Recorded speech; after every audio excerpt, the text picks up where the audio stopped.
Hi guys, welcome to Anushala by Anushri. Let us start with the chapter number 3 for class 9th geography. इससे पहले हम 2 chapter पढ़ चुके हैं, India size and location as well as physical features of India.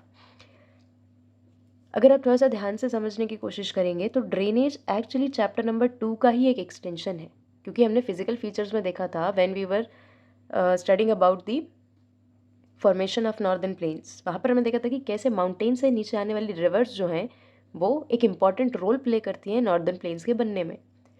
वैसे ही यहाँ पर हम कंप्लीटली रिवर्स के बारे में ही स्टडी करेंगे. ठीक है, that's why the name of this chapter is drainage. तो समझते हैं कि ड्रेनेज होता क्या है. सबसे पहले आप ये जानिए कि रिवर क्या है. River means a flowing stream of water, जिसमें रनिंग वाटर है. इसलिए हम बोलते हैं कि जो रिवर्स का पानी है वो फ्रेश है, क्योंकि वो एक जगह रुक कर नहीं रह रहा है, स्टेगनेंट नहीं है, पानी बहते जा रहा है. तो उसमें कोई भी micro organisms, harmful micro organisms नहीं इकट्ठा होंगे और वो पानी को कंटेमिनेट नहीं करेंगे. ठीक है, और हम ये भी जानते हैं कि पर्टिकुलर एरियाज़ में जो रिवर्स फ्लो हो रही हैं वो वहाँ पर पानी की सप्लाई को मेंटेन करती हैं. ठीक है, तो देखते हैं कि अब रिवर और ड्रेनेज सिस्टम होता क्या है. The term drainage describes the river system of an area. एक पर्टिकुलर एरियाज़ में अगर एक रिवर फ्लो हो रही है, ठीक है, अगर ये रेक्टेंगुलर जो एरिया है इसमें ये एक रिवर फ्लो हो रही है, तो इस पूरे एरिया को ड्रेन करने का काम करेगी ये रिवर, है ना. यहाँ पर जितने भी खेत होंगे, यहाँ पर जितनी भी इंडस्ट्रीज़ होंगी, ज़्यादातर लोग इसी रिवर से पानी को लेंगे. तो ये जब ये रिवर ट्रिब्यूटरीज़ और डिस्ट्रीब्यूटरीज़ की मदद से यहाँ पर पानी को सप्लाई करेगी, उस पूरे को आप रिवर सिस्टम कहते हैं. और इसी रिवर सिस्टम को डिस्क्राइब जब किया जाता है ना, जब हम पूरे इस रिवर सिस्टम की स्टडी करते हैं तब आप उसको बोलते हैं drainage. Fine. You will notice that small streams flowing from different directions come together to form a main river, which ultimately drains into a large water body such as lake or sea or an ocean. The area drained by a single river system is called a drainage basin. जो area एक single river system से drain होगा, single river से नहीं, single river system. जब हम river system की बात करते हैं तो उसमें उसकी ट्रिब्यूटरीज, डिस्ट्रीब्यूटरीज और उससे बनने वाले जितने भी फिजिकल फीचर्स होंगे, जो भी लेक्स बनेंगी, जो भी पॉन्ड्स बनेंगे, वो सब उसके अंदर इंक्लूड होंगे. ठीक है, तो कोई एक पर्टिकुलर एरिया जो एक रिवर सिस्टम से ड्रेन हो रहा है उसको आप कहते हैं ड्रेनेज बेसिन. उस पर्टिकुलर एरिया को आप क्या बोलेंगे? Drainage basin. और रिवर्स जो हैं इनकी लाइफ कैसी होती है? सबसे पहले रिवर भी अपनी यंग एज में होगी, मतलब जहाँ से उसका बर्थ होगा, इधर वो माउंटेन से बनेगी, ग्लेशियर से बनेगी. ठीक है, फिर जैसे ही वो पहाड़ से नीचे आएगी, प्लेन एरियाज़ में आएगी, तो उसको आप कहेंगे middle age,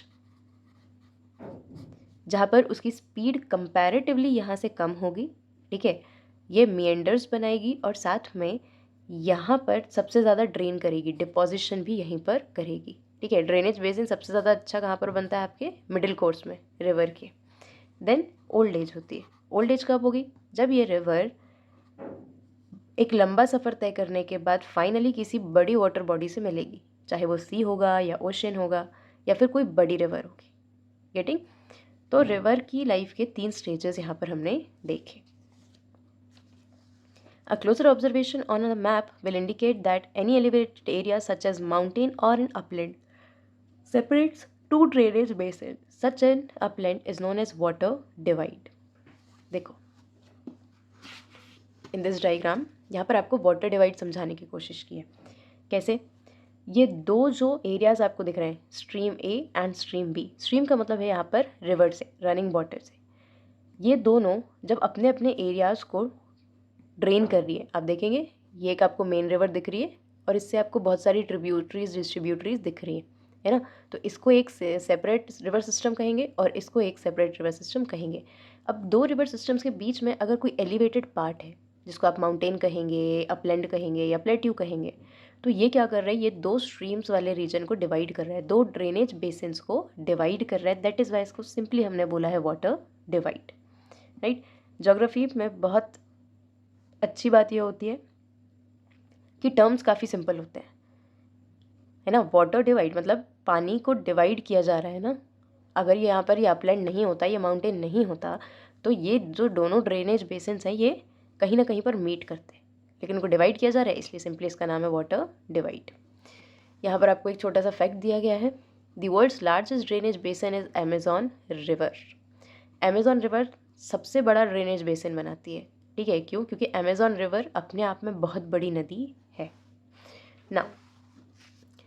drainage system in India. अब आ जाते हैं हम अपनी इंडियन ज्योग्राफी के ऊपर। इंडियन ज्योग्राफी बहुत ही ज़्यादा इंपॉर्टेंट है from your exam point of view, ठीक है, even in 9th as well as in 10th। क्यों? क्योंकि हमारे लिए सबसे ज़्यादा ज़रूरी यही पढ़ना है। इंडिया का पूरा डेवलपमेंट बहुत हद तक रिवर्स पर डिपेंड करता है, ठीक है। So let us begin. The drainage system of India are mainly controlled by the broad relief features of subcontinent. Accordingly the Indian rivers are divided into two major groups, Himalayan rivers and peninsular rivers। देखो, India में जो river drainage system है ये depend करता है बहुत सारे reliefs पर। रिलीफ्स का मतलब सिंपली है आपके जो फिजिकल फीचर्स है उन पर, मतलब माउंटेन्स कहाँ पर है, प्लेट्यूज कहाँ पर है, ठीक है।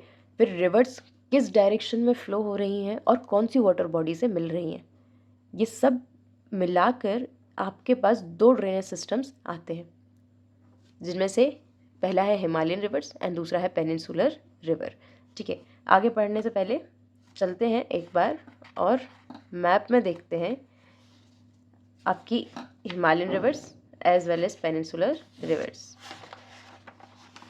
सी, this is the map of India, this is the physical map of India, है ना, क्योंकि आपको इसमें फिजिकल फीचर्स के बारे में बताया जा रहा है। सेपरेट स्टेट्स आपको कहीं पर भी देखने नहीं मिल रहे हैं। और अगर मैं कहती कि ये पॉलिटिकल मैप है तो इसमें स्टेट की बाउंड्रीज मुझे दिखनी चाहिए थी, है ना। स्टेट की बाउंड्रीज, उनका नाम लिखा होता और उनके कैपिटल लिखे होते।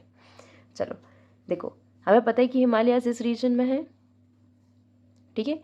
तो यहाँ पर जितनी भी रिवर्स हैं, इस एरिया को ड्रेन करने वाली जितनी भी रिवर्स होंगी वो होंगी आपकी Himalayan reverse and they will be a part of Himalayan drainage system, ठीक है। फिर ये वाला हिस्सा आपका पेनिनसुला कहता है ना, ये कहलाता है आपका पेनिनसुलर इंडिया। क्यों? क्योंकि it is surrounded from water from 3 sides, ये हमने पढ़ा था अपने सेकेंड चैप्टर में। पेनिनसुलर प्लेट्यू में जितनी भी रिवर सिस्टम्स हैं, जितनी भी रिवर्स हमको यहाँ पर देखने को मिल रही हैं जो इस पर्टिकुलर एरिया को ड्रेन करती हैं, they are a part of peninsular river system और पेनिनसुलर ड्रेनेज सिस्टम, ठीक है।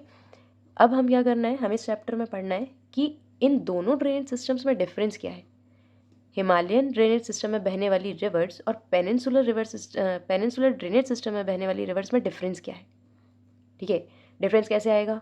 ऑब्वियस सी बात है कि ये ओरिजिनेट कहाँ से हो रही हैं, इनकी स्पीड कितनी है, ये कितने एरिया को ड्रेन कर रही हैं, ये किस तरीके का बेसिन बनाती हैं और कहाँ पर जाकर ये किस वाटर बॉडी से मिलती है। तो ये सारा कुछ हमें पढ़ना होगा अपने इस चैप्टर में। सो let us begin with the Himalayan drainage rivers। Apart from originating from the two major physiographic regions of India, the Himalayan and Peninsular rivers are different from each other in many ways। सबसे बड़ा difference हमको नाम में ही समझ में आ गया, जो हिमालय से ओरिजिनेट हो रही हैं वो Himalayan reverse and a part of Himalayan drainage system. जो पेनिनसुलर इंडिया से ओरिजिनेट हो रही हैं, जो पेनिनसुलर प्लेट्यू से ओरिजिनेट हो रही हैं, they will be part of peninsular reverse. अब यहाँ से आपको डिफरेंसेस देखने मिलते हैं, ठीक है। ये डिफरेंस पढ़ने का और याद रखने का सबसे अच्छा तरीका ये है कि आप इस तरीके से एक डिवीजन क्रिएट करें, ठीक है, जिसमें एक तरफ आप लिखेंगे हिमालयन रिवर्स और दूसरी तरफ आप लिखेंगे पेनिनसुलर रिवर्स, ठीक है। और आप यहाँ पर सेम पॉइंट, एक सेम बेसिस बनाकर दोनों में डिफ्रेंशिएट करने की कोशिश करेंगे। सबसे पहला पॉइंट आता है ओरिजिन। ऑब्वियस सी बात है, हिमालयन रिवर्स जो है वो कहाँ से ओरिजिन होंगी, या तो माउंटेन से या तो ग्लेशियर से। पेनिनसुलर रिवर कहाँ से ओरिजिनेट होने वाली हैं, पेनिनसुलर प्लेट्यू से, ठीक है। पहला तो डिफरेंस ये समझ में आ गया। दूसरा डिफरेंस क्या है, हिमालयन रिवर जो है वो पेरेनियल है पेरेनियल का मतलब होता है reverse which flow through out the year, मतलब पूरे साल भर बहने वाली जो रिवर्स हैं जिनमें साल भर पानी रहेगा वो कहलाती हैं आपकी पेरेनियल रिवर, ठीक है। लेकिन जो आपकी पेनिनसुलर रिवर होंगी दीज आर सीजनल, ठीक है। यहाँ पर वाटर सप्लाई कम है, रिवर्स में भी पानी कम रहता है और सीजनल होती हैं। बारिश के सीज़न में आपको इनमें ज़्यादा पानी देखने को मिलेगा and even there are some rivers जो बाकी या जो समर सीज़न है उसमें एकदम ही ड्राई हो जाती है। So this is the first difference and this is the second difference, ठीक है। अब हम इसको मेंशन करते जाएंगे जैसे जैसे हमें आगे पॉइंट्स समझ आएंगे। Most of the Himalayan rivers are perennial, it means they have water throughout the year. These rivers receive water from rain as well as from melted snow from the lofty mountains.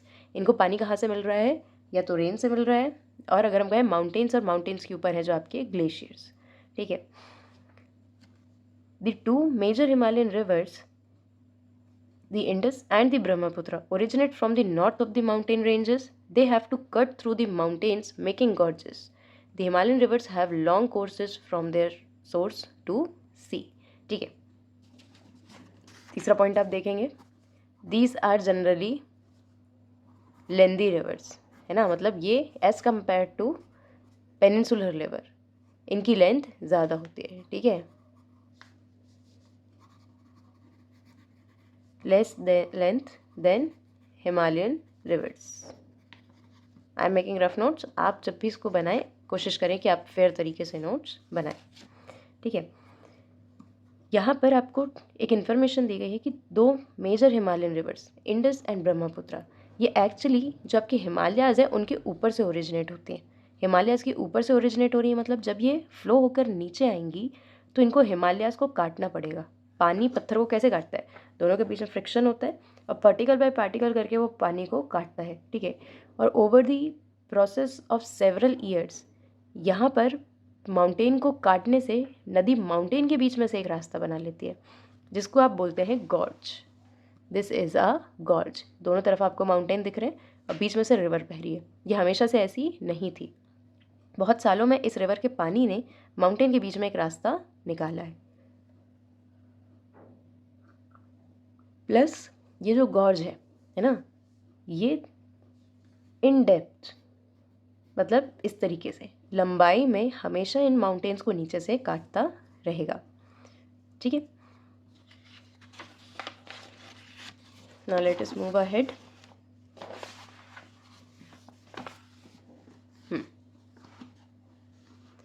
They perform intense erosional activity in their upper course and carry huge loads of silt and sand. ये जो Himalayan reverse हैं इसमें आपको mention करना पड़ेगा intense erosional activity.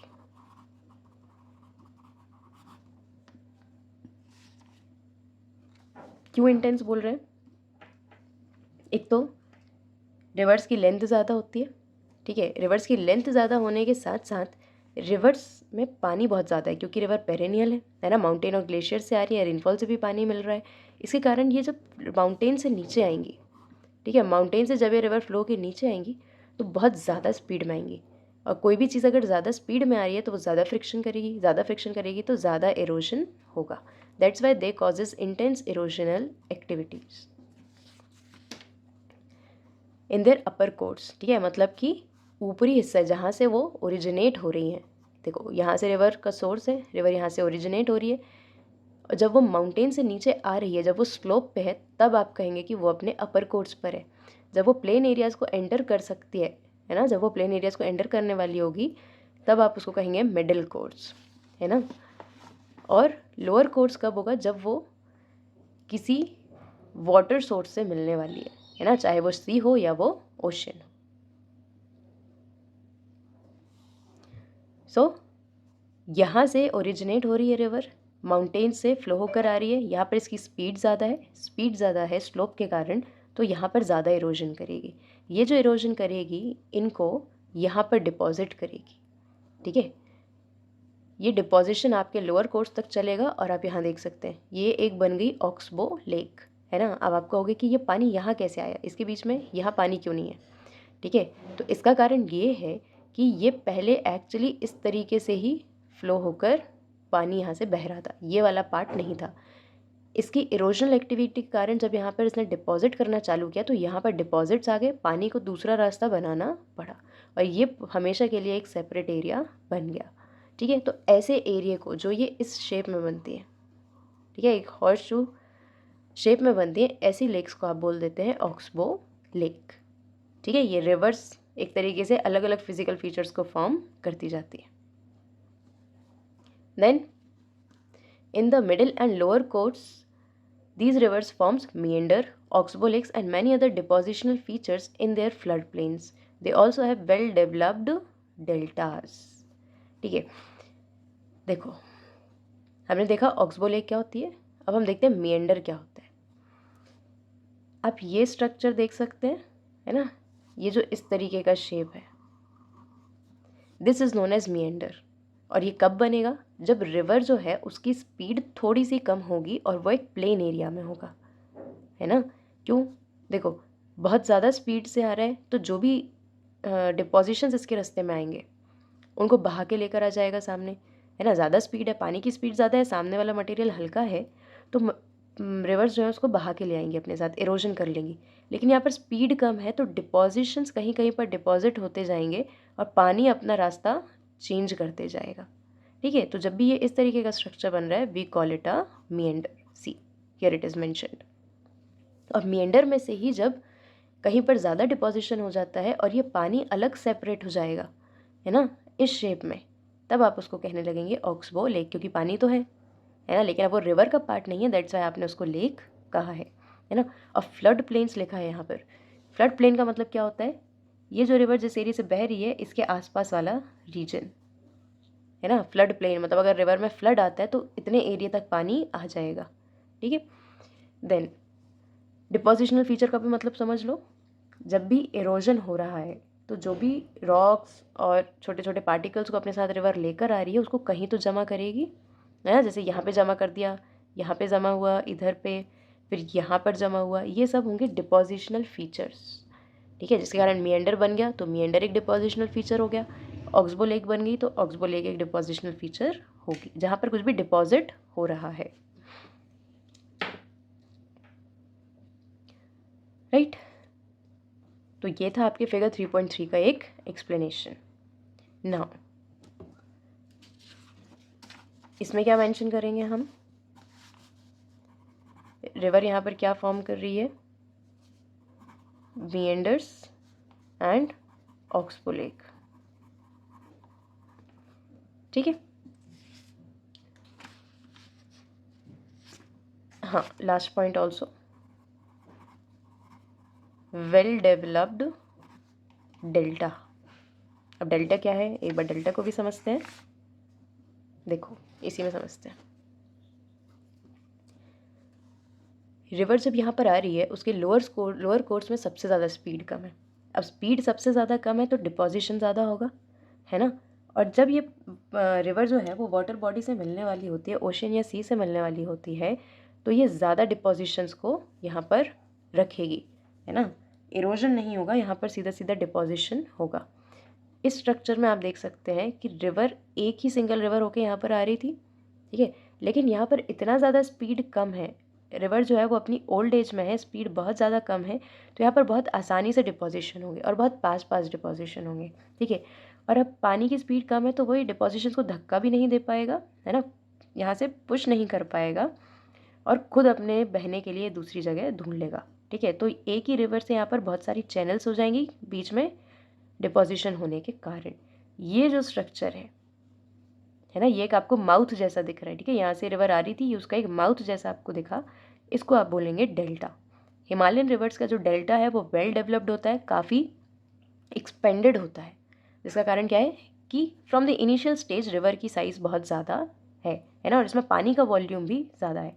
अब कोई छोटी सी रिवर आ रही है तो उसका डेल्टा छोटा बनेगा, कोई बड़ी रिवर आ रही है तो उसका डेल्टा वेल डेवलप्ड होगा, बड़ा होगा।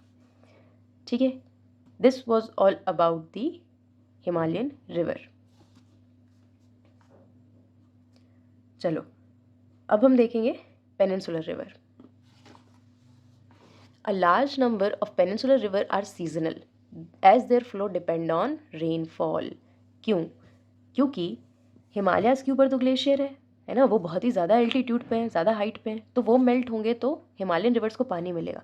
लेकिन पेनिनसुलर रिवर जो कि वेस्टर्न घाट से ओरिजिनेट हो रही हैं, उनको जो उनका जो वाटर सोर्स है वो एक्चुअली रेनफॉल है ना, वहाँ पर ग्लेशियर्स नहीं है, तो रेनफॉल से जितना पानी मिलता है उतने में ही रिवर्स फ्लो करती हैं।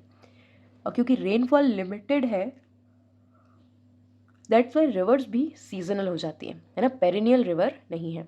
ड्यूरिंग द ड्राई सीजन मतलब summer, even the large rivers have reduced flow of water in their channels. The peninsular river have shorter and shallower course as compared to their Himalayan counterparts.